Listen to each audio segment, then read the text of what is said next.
Aloha, everyone.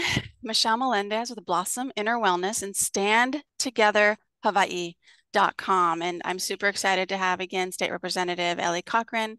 She represents Lahaina, and she has a story that is going to blow your guys' mind because it blew my mind. Welcome, Elle. Thank you so much for joining me again. Yeah, thanks for having me again too and checking in, and you checked in at the right moment, I suppose, to find out what's going on. Yeah, so share with us. The hub you created a hub support the relief efforts in Lahaina, and when did you create that? And what was it for? How was it helping? And then what happened?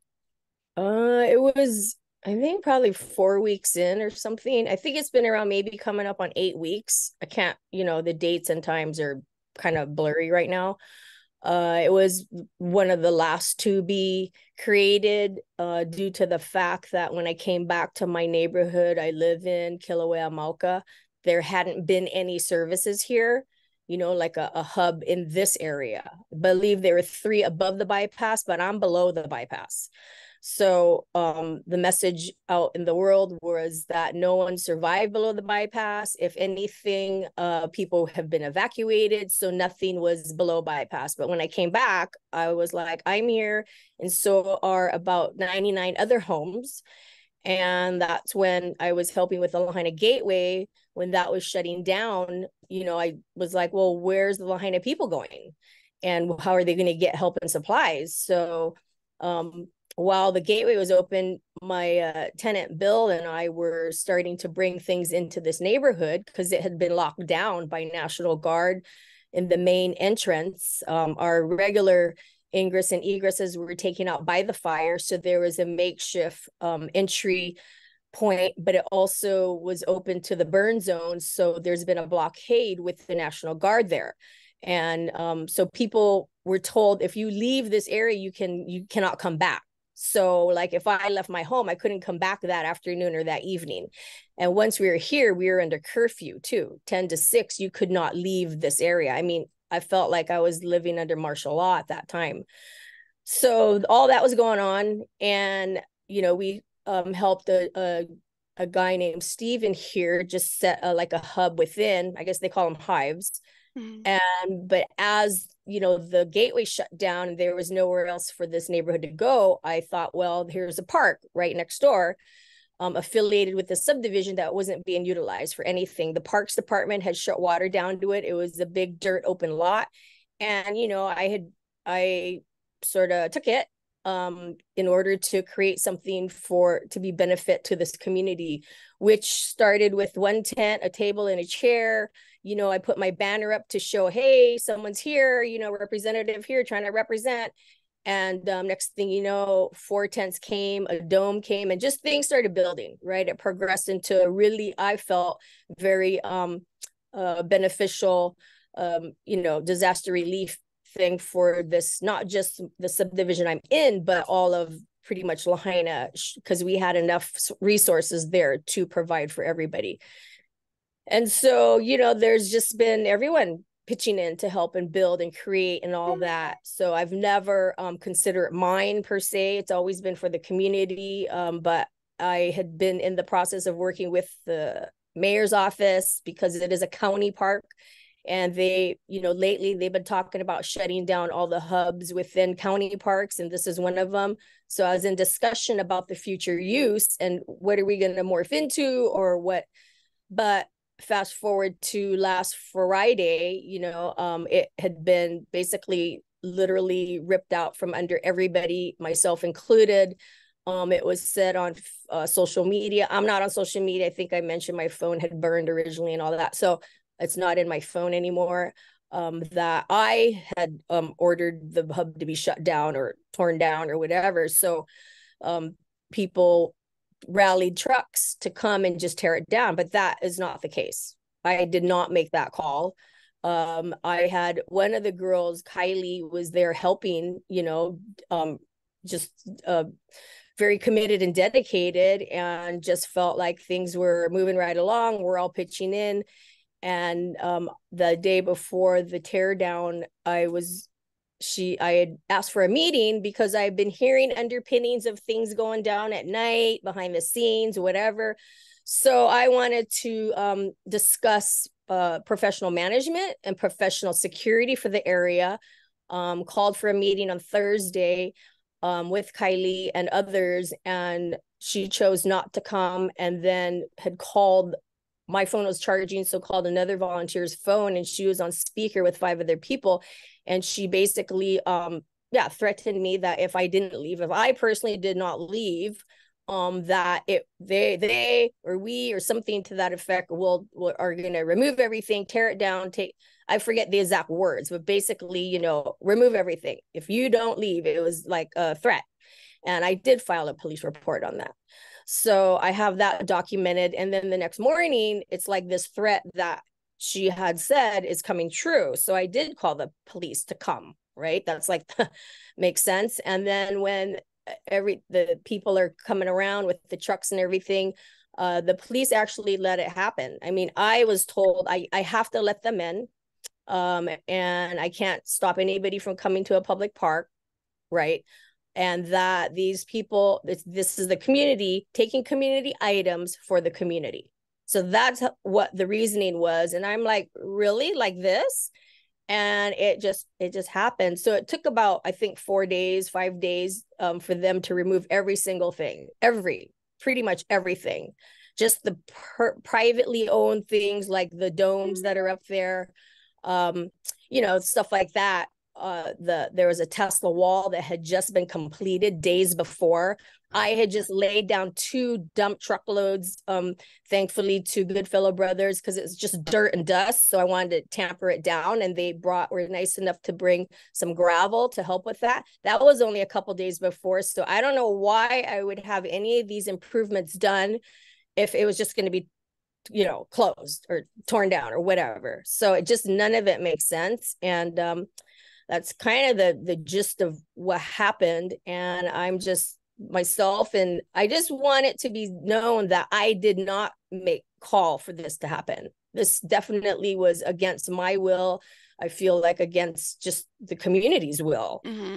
So, I mean, it's pretty much not there anymore.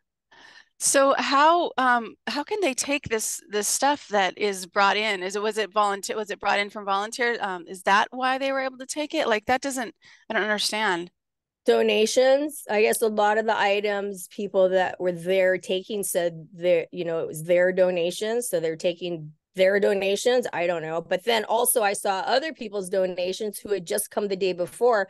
And I literally saw the pallets of those things sitting there physically taken away. And I called that donor and I said, just so you know what is going down in front of my eyes, I need you to understand that this isn't my call. What's happening? And they're furious. So obviously, they specifically bought items for that specific hub, through my reaching out to them, and they wanted it for that specific area. And now it just went who knows where, because it has been said it had gone to the Napili hub, but people had asked and they said no. In fact, none of the other hubs in West Maui claimed to have received anything from this Lahaina hub. So Wow.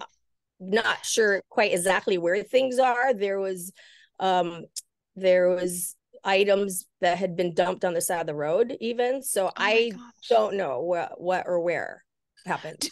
Have you reached out to the mayor or the governor about this and asked them Um, by chance? well, it's under investigation now, so those questions will be asked of all the people involved, including probably first and foremost the police department, since they were on scene. And I don't know if they had body cams on or what, but it will show exactly what had occurred, who said what, and all that. So all I'm standing on is the truth, and that I've always only been in it for the community. It's never about me or my status. And it was there's 2 hats that I have to wear, 2 worlds I have to live in, right? As the elected official, and then I am an actual human, regular Elle Cochran civilian that's also a resident, and just a taxpayer that lives in the community person too.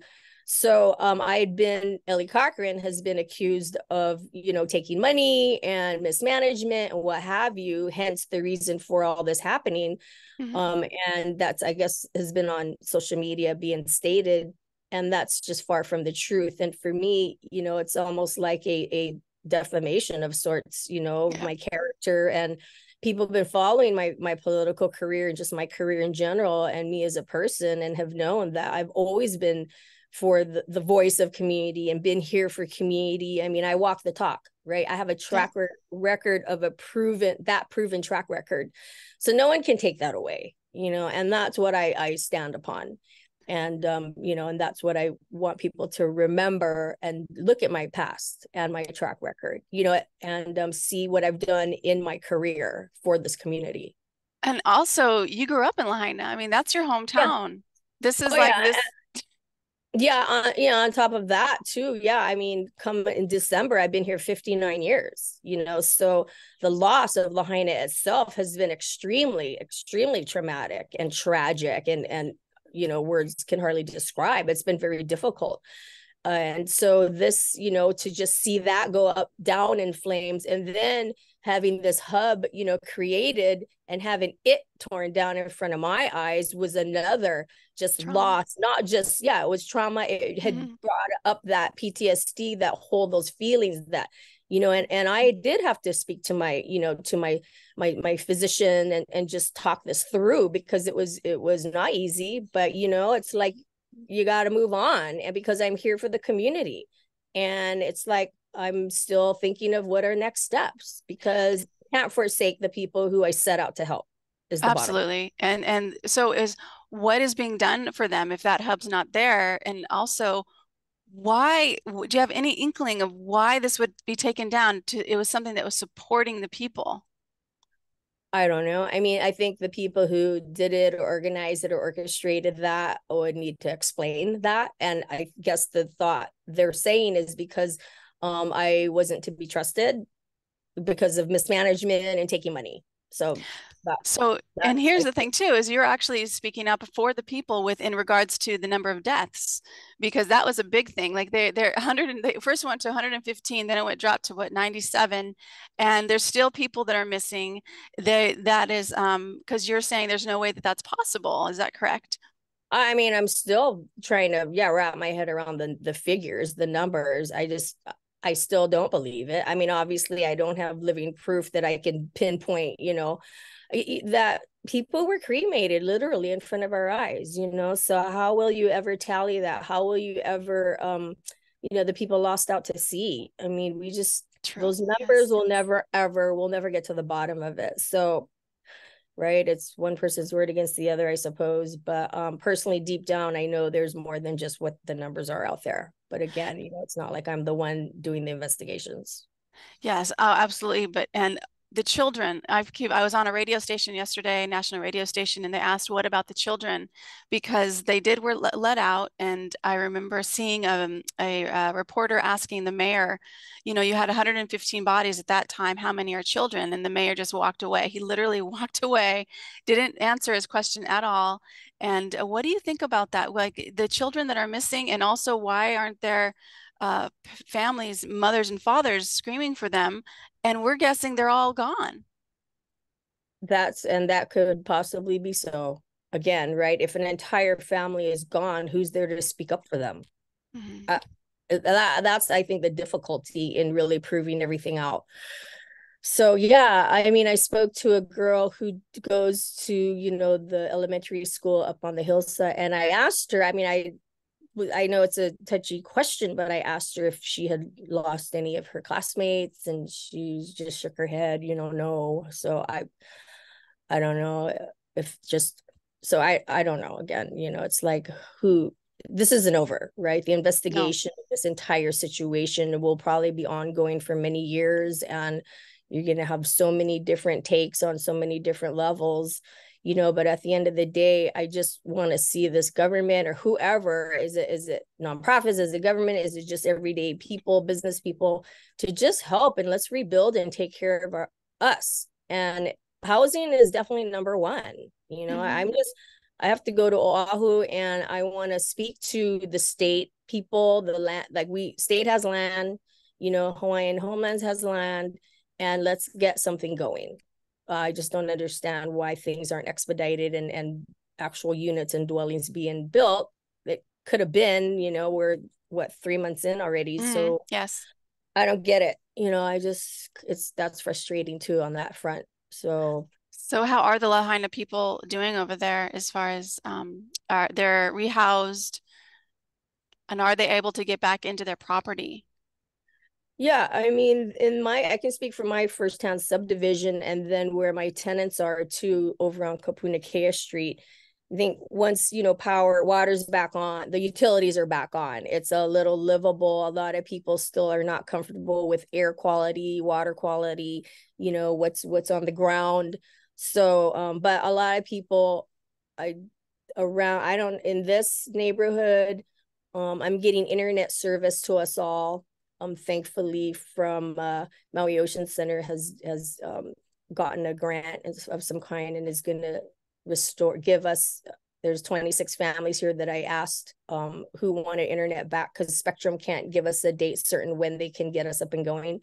Everything's been so damaged, and so there's 26 for certain people in this neighborhood that know they want to stay, like myself. The others were, well, thinking about it, maybe not. We're home cleaning, trying to think things through. So that's happening here. The other people, and right below me, like 2 blocks down, is where the actual burn zone really starts, and then all the way to the ocean is gone.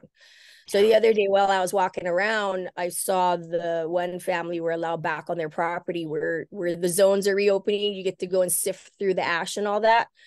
So I was talking to that family, and they were getting their PPE, Tyvek suits on, and all that stuff to go in. And they were like, we don't know. They're just undecided at this time what they're gonna do, but they definitely wanted to go back onto the site and just sift through and see what might be left, which I Yeah. had been sounding that alarm from probably 5 days in, after speaking to Samaritan's Purse about what services they provide after fires.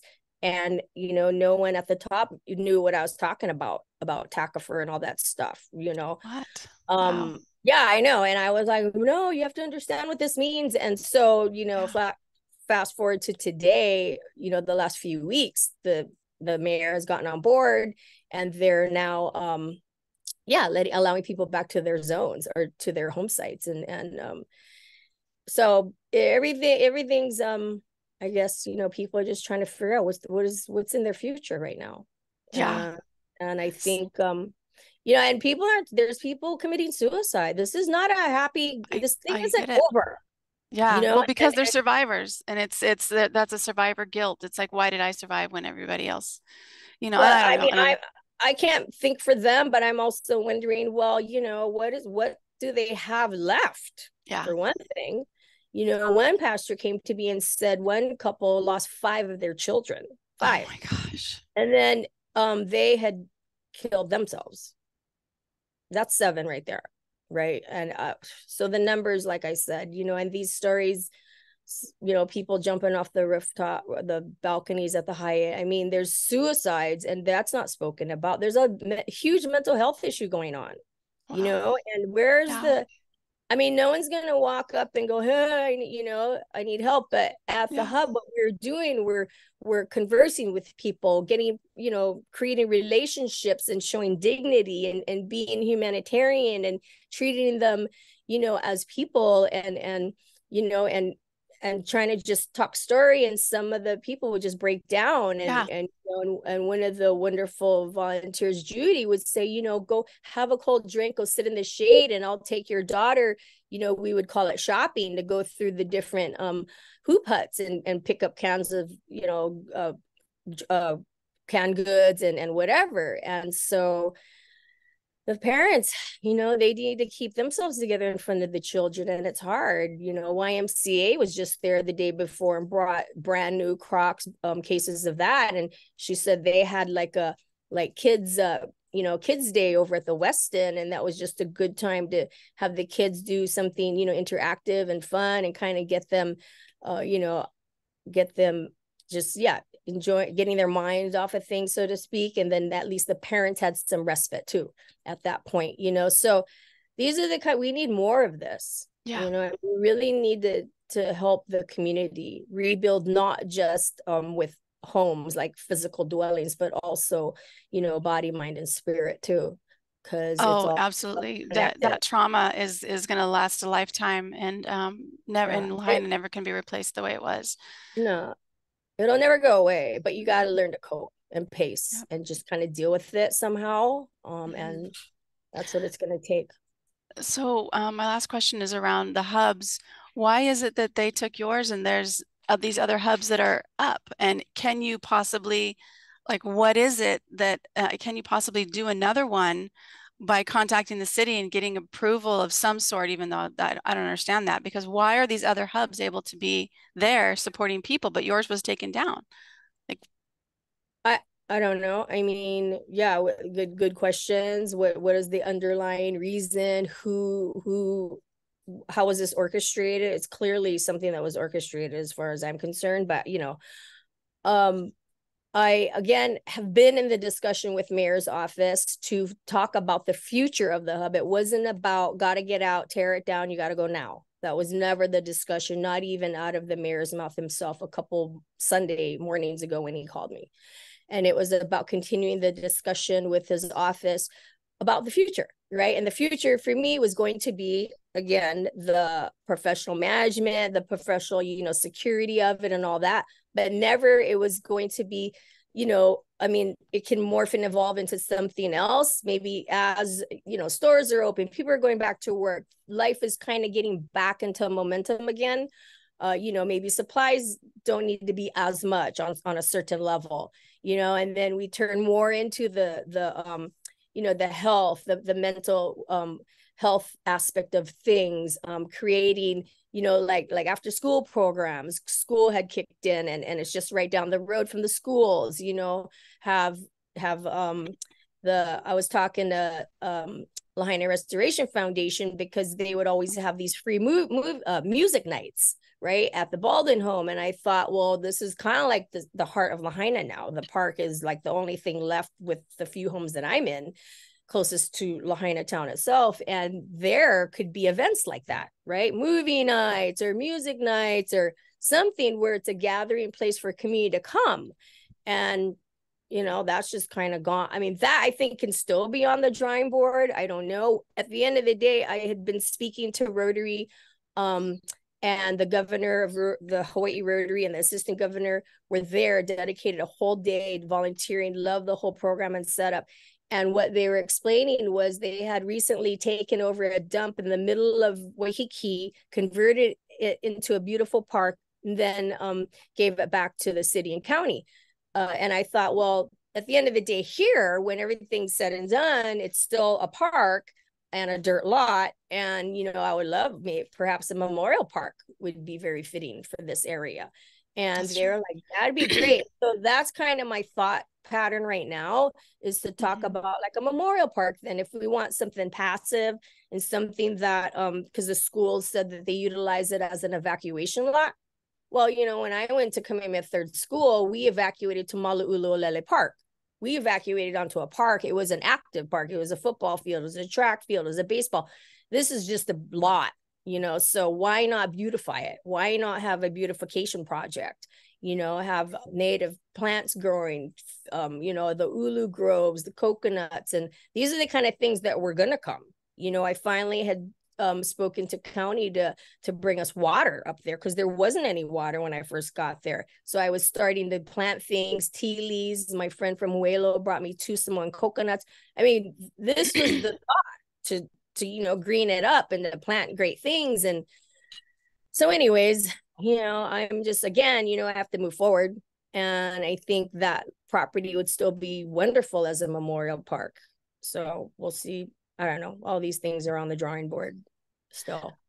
Well, I just want to, yeah, encourage you not to give up on this. There's something I feel that you could even try that hub again in some way and get more I don't know what it is, permits or whatever, because that just Right. sounds absolutely crazy. And I'm really, really glad to hear you're doing some type of an investigation around this because that is to take down a hub just that was a relief for the people is just mind-blowingly horrific.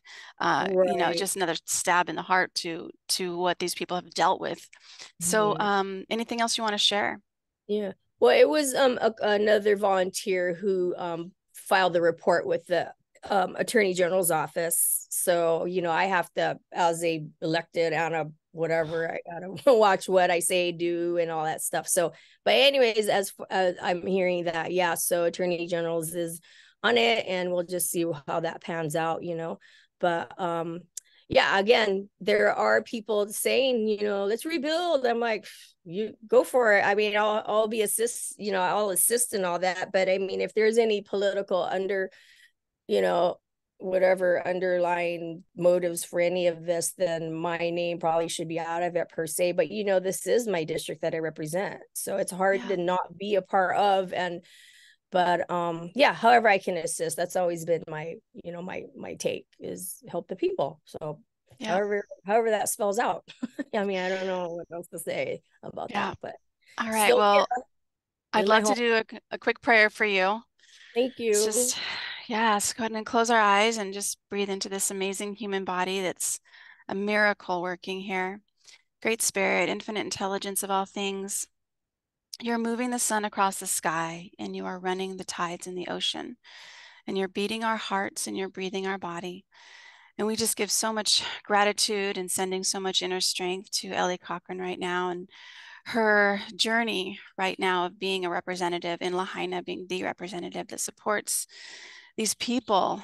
And we just send them so much inner strength and so much light to know that they're not alone, that the world has not forgotten about them, that we are here and we are sending them so much love and so much inner strength, great spirit.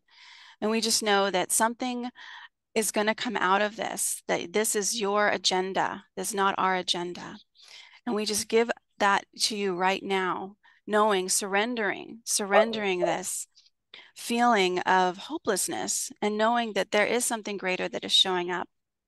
And we know that we have everything that we need. We ask for safety for Elle Cochran, and we just know that she is totally taken care of and guided to whatever is her kuleana, whatever she needs to be doing right now. She is absolutely guided, absolutely protected, and that her truth is coming out. And we give so much gratitude for her courage to tell the truth and to speak it as she sees it. Give so much gratitude for her, great spirit. And we say this all in with the Jesus Christ consciousness of absolute unconditional love, that she is so loved right now, that the people of Lahaina are unconditionally loved, and that the people of the world right now are so loved and so taken care of. And we know that the inner strength of the planet, of the people, of all people who have been attacked, is totally supported in this unconditional frequency of love. And we give so much gratitude to all of our guides and all of our angels that are with us on this journey, that we are not alone. And we breathe into that. And so it is. Thank you so much, Representative Cochran. Really, really appreciate your strength and who you are. Thank you so much. I appreciate the prayers. Definitely needed right now for all of us. Yeah, much aloha. Well, and I'm going to be coming over there too. So I'm looking forward to seeing you at some point. Yeah, definitely. Give me a ring and yeah, we'll definitely hook up and go All jump in right. the ocean. All right. Much aloha. Okay. Aloha. Thank you.